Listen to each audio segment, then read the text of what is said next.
Greetings to all of you in the wonderful and the matchless name of Lord Yeshua, our Messiah. I proclaim Shalom upon your lives in the name of Yeshua, our Messiah. Today I want to discuss with you a minor prophet who is known as Nahum in the Old Testament. The word Nahum means comforter in Hebrew. It was written between 626 to 612 BC as per what the Bible scholars have determined. Nahum lived in a native city called as Elkosh, near the lake of Galilee. The word Capernaum, which you find in the New Testament, literally means the village of Nahum. He lived about 150 years after Jonah. You all know about Jonah, the prophet who was not ready to go to Nineveh, but later went to Nineveh and preached, and the people fasted for 3 days and 3 nights and repented in front of Lord Adonai, Jehovah, and the Lord delayed his will to destroy Nineveh.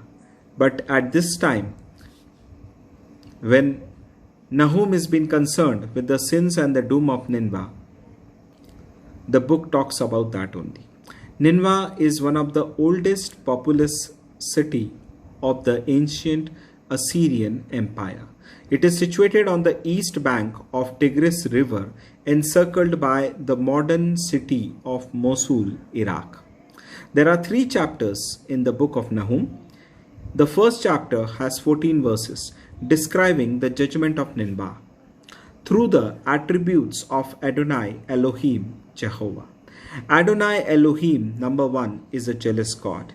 Number 2, he is an avenging God. Number 3, he is slow to anger. Number 4, he is great in power. Number 5, he is a refuge in the day of distress.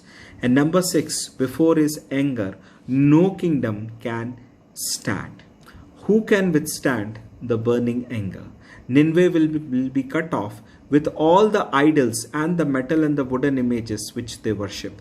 Their worship will all become worthless. None of their worship is going to help them when in the presence of Lord God Adonai. The second chapter begins with the prophecy of Messiah. A prophecy of Messiah for the righteous one, for the people, for the chosen one.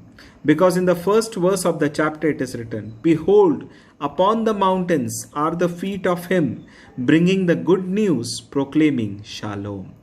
Hallelujah.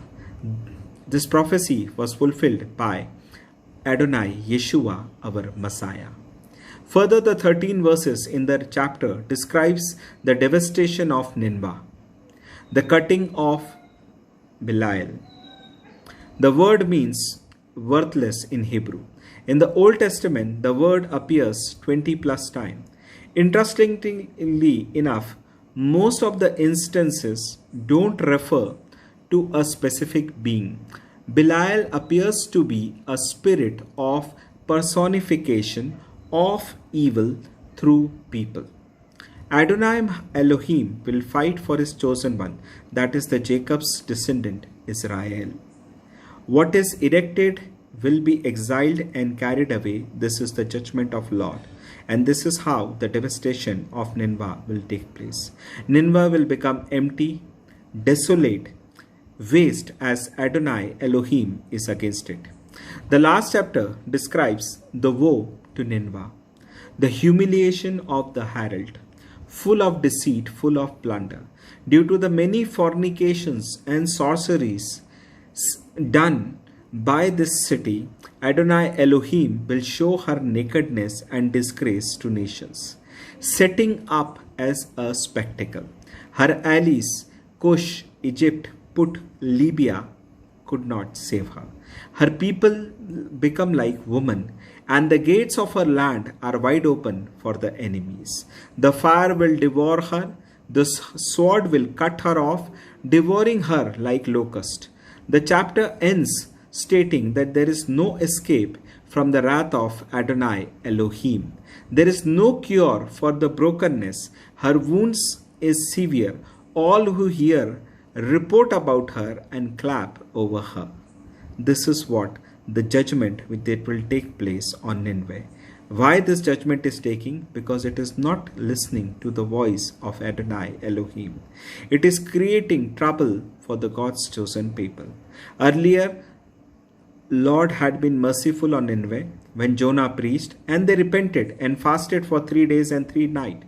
But this time, they are not ready to repent. They have hardened their heart.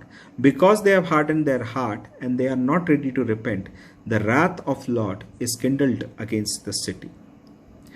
In chapter 2, verse 1, there is a very beautiful prophecy regarding Messiah.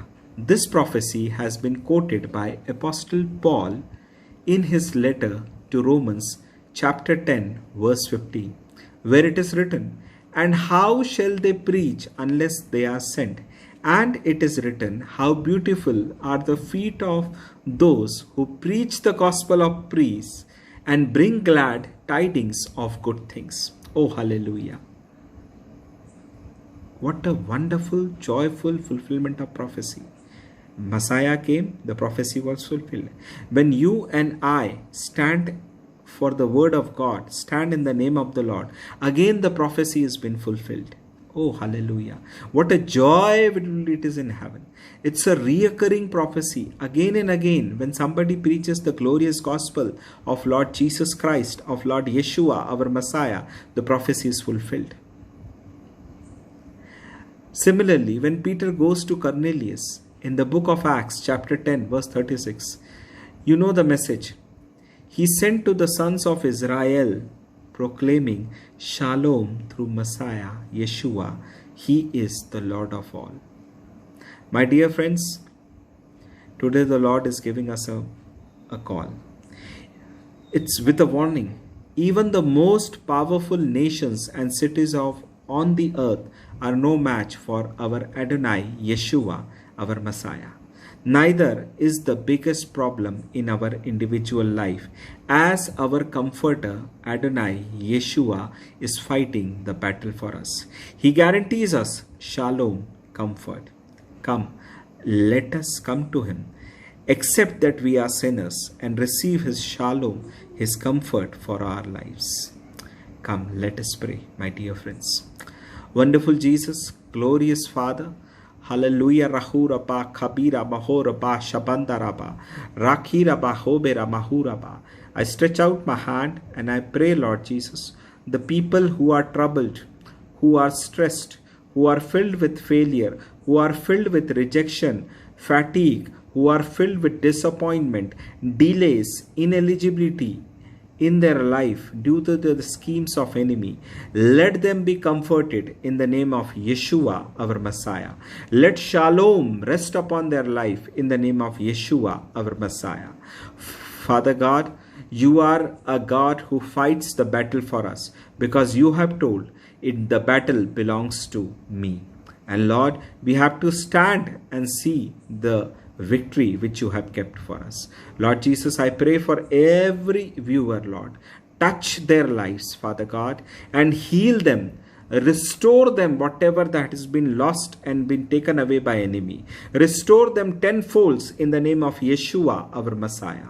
Let there be healing, let there be deliverances, let there be shalom, and let there be joy upon joy, success upon success in the name of Yeshua, our Messiah. I ask this prayer in the wonderful name of Jesus of Nazareth. Amen. God bless you, my dear friends. Amen.